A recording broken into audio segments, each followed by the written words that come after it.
from Cyprus, and I expect to see how an NGO organization works. I'm Alessio, I'm Italian, and I expect to understand more about the refugees now that I know. I'm from Italy, and I would like to know how you deal with immigrants and how the immigrants deal with you, and in particular how the situation changed after the crisis, if some changed and how. I'm Simone and I'm from Italy, and I want to know the situation of immigrants in Greece to compare with the situation in Italy. Hi, I'm Elo from Estonia, and I would like to know what are the main obstacles you are facing in your job. So my name is Sergey, I'm from Latvia, and I think I would like to actually just see your presentation because the topic is like so huge. Yes. Thank you. Hi, I'm Elisa. I am Estonian, and I would like to know how many people are involved in this organization. Hi, Hey. over there. Yeah, I'm Alex from Germany, and I would like to know how Greece solves the problem with the refugees. Okay, so thank you very much, Alex. Can I ask you now something before we start? Please raise your hands when you hear your country, Latvia. Latvia? Okay, perfect. Germany? Italy? Greece? Cyprus? Romania? Who am I forgetting? Estonia. I'm sorry, Estonia. Croatia. Okay, so we have already some examples of the basic problems that we are facing with big groups of people that come from different countries and cultural and linguistic backgrounds right here. So we have a lot of examples of blocks of countries, for example. Some examples of a small integration. I see people from different countries sitting together. One example of social alienation, back there. Hi. So you see that this you are micrography, a small picture of what is happening in the world when you put people from different backgrounds together. One basic thing that makes people feel very comfortable when they sit with their own people from their own country is that they say that they share the same history, background, way of raising. But one of the main reasons is the language. And I'm wondering, isn't it easier for you to sit or speak or try to arrange something with someone who speaks the same language? Yes. Okay, so imagine each one of you to get out of this nice group that you have and that you feel comfortable in and be sent in a country very different from yours, that they have very different, very loud way of behavior and reacting to things. And a language that you do not understand and try to move around the social and public services. METAdrasi. METAdrasi is an organization, it's the name of the organization, and it has two synthetics. You have meta and drasi. Meta is interestingly enough means in Greek after. So what we're doing after, looking into the future. Also meta is the first four letters from the word metanastis, which means immigrant. Drasi, the second synthetic, means action. So it's action for immigration and for development for the future. This is actually the name, the full name of the organization. METAdrasi, action for migration and development. So, METAdrasi was established at the end of 2009. Our first activities started then and mostly during 2010. The main aim of the organization is to cover gaps in migration management that are not covered by any other actor, whether it is public or private. So, both for reception of minors, I will add also in reception the processing of asylum claims, and then integration. So, as you will see, a lot of our activities have to do with the reception of people when they arrive in Greece, in order to be incorporated slowly through the system and go towards integration. The first activity that we decided was a huge gap in Greece, and we had a lot of convicting, a lot of sentences and very bad reviews from international organs, was the lack of interpretation for the provision of asylum. So community interpreting is the first activity that we decided it should be covered. We need to help people and provide them with a very safe and precise manner of communicating with the public servants, with other organizations, with other service providers like doctors, for example, or social workers or psychologists when they arrive here in Greece. We set up a system of training, supervision, evaluation, and constant evaluation of interpreters that we put in our pool. We register them in our pool of interpreters in order to provide them to all public and other private actors.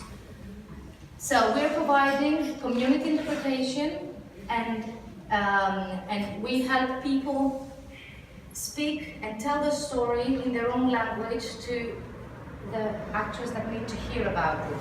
So imagine in the past you had people going into the Greek police who, surprisingly enough, was responsible to process the asylum claim. The asylum claim is when you say, I'm not safe in my country, I cannot go back there because I'm endangered and I might be killed or mistreated or tortured, and I need to stay here. And imagine if you say that to somebody who does not understand your language.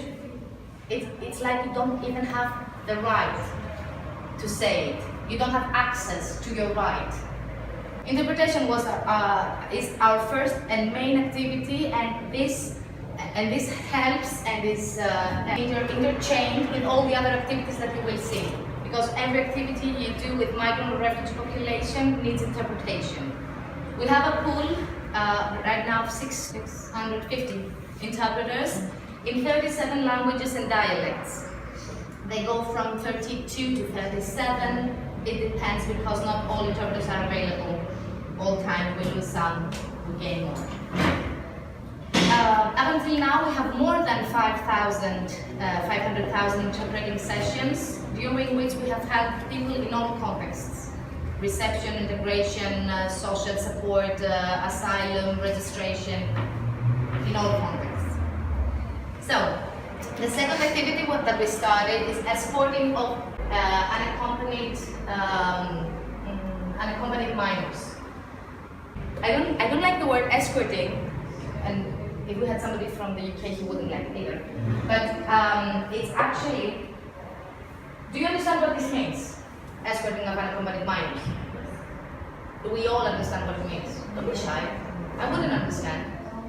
Okay, thank you. So, an unaccompanied minor is a minor from a foreign country that comes into Greece alone without somebody who is a parent or a sibling or a responsible adult to take care of him or her.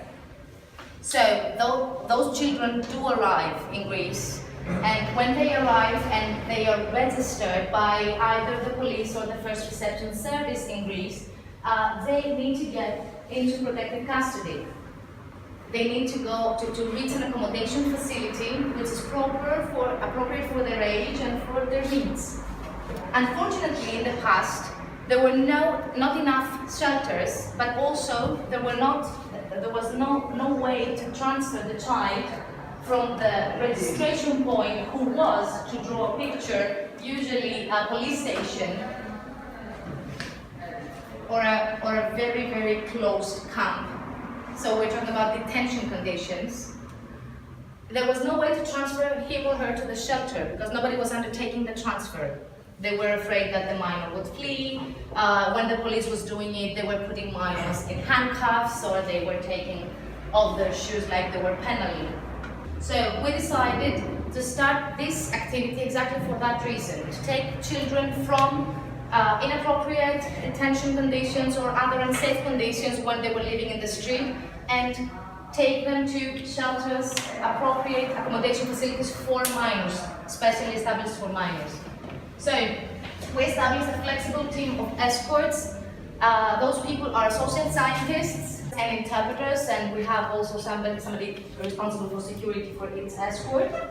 And this team goes there and receives the minor with all the paperwork that you need, because you need a lot. Receives the minor and escorts him or her or a team of minors to an accommodation facility.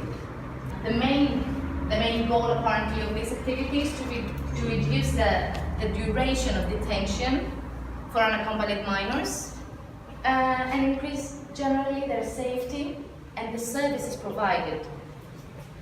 So the escorting missions gave us the idea of starting and developing a network for unaccompanied and separated children.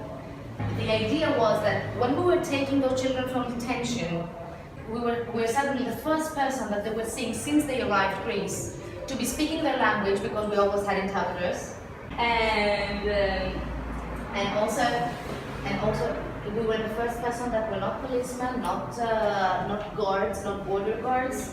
The first person who had games in their hands, so the children were starting to open up even during those few hours that were on the move in order to reach the center, which were from 2 hours up until 14 hours, but that was it. They were constantly on the move with the escorting team in order to reach from the borders the centers that were on the mainland and in central Greece mostly back then. So they were telling us so many things, so many stories about what the problem was, and we decided that this is what is needed for the children. We need to create a safety net from the moment they arrive until the moment they will reach a durable solution. A durable solution is to find again their family, to put them in a foster family, to send them to do family reunification around Europe. These are durable solutions. So we started slowly in 2013 to develop a guardianship network for unaccompanied minors.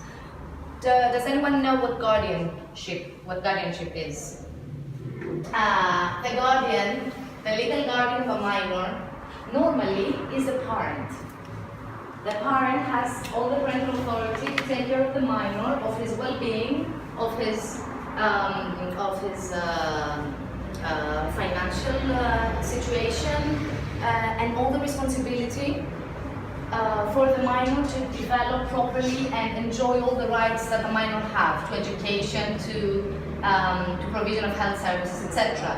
So when you have a minor that his parents are gone, are not there, are dead, or are incapable of taking care of him, you need a guardian for that minor. So this guardianship exists in the law in Greece, but does not exist in practice. The law says that for each minor that comes unaccompanied in Greece without somebody who has parental authority, you need one guardian, but the only one that they define is the public prosecutor of each region. So practically, the public prosecutor of the region has in his care 150 children, for example, or maybe less or maybe more, but he cannot actually be the guardian of those children, go there, talk to them, meet them regularly, explain, take care of each situation they have, move forward all of their papers. That is what we decided to do with this pilot project, which was a pilot before, and right now we have more than 69. We have 53 trained members. We had one more seminar this week actually, and We have reached 69 trained members right now for all over Greece that are members of the guardianship network, and they undertake whatever you can imagine having to do with a minor. We go to the public prosecutor and take an order to take care of the minor. And then you need to run with the minor in hospitals. For this, I can have a lot of stories. You have to go to the asylum procedure and help him with his asylum claim, gather documentation for family reunification, find the parents and put the child in connection with their parents. I mean, imagine having a child in your hand that has been traveling for 3 or 4 or 5 months, and he hasn't or she hasn't spoken to the parents. Actually, okay, I had one case like that. I had a small kid. He was 8 years old. He was traveling with his 14 years old brother. They were both minors, and they reached Lesbos in November 2015. So when they came, I saw them in the center. They were getting registered by the authorities, and everybody was looking for someone to what will happen with the minors, because it was 11 o'clock in the night and they couldn't just let them stay outside the camp. So we talked. I forgot to tell you, I was a member of the guardianship in Lesbos from the end of 2015 until mid 2016, July 2016. So this is when that happened. And we talked with the director of the camp. There were no places back then in order to put the children in the camp, and we needed to find a solution very quickly. That night I slept with them in the camp. I stayed with them. They shared one bed. I slept on the floor in order to stay with the children, and I was trying to reach their parents in the phone numbers they were giving me, and the kids couldn't reach their parents for approximately 1 or 2 months because they didn't have anybody with them to explain to them that they should put 4-digit numbers at the beginning of the number they had in order to listen to the voice of the people that were in Germany and were waiting for them and had no idea what was happening to the kids. So the next day that we had done a huge effort with the escorting team in order to get tickets to get the kids to an accommodation facility in Athens. During the escort, when we were on our way to the airport, I managed to reach the parents and explain that I have your kids here and they want to talk to you. And you can imagine how they were shouting and crying, and we almost lost that plane because they were talking after 3 or 4 months with their parents. This is a very simple thing, but they need it. So this is one example, one very small example of what can happen when a minor has a focal point, has a person that takes care of them, that provides very simple services.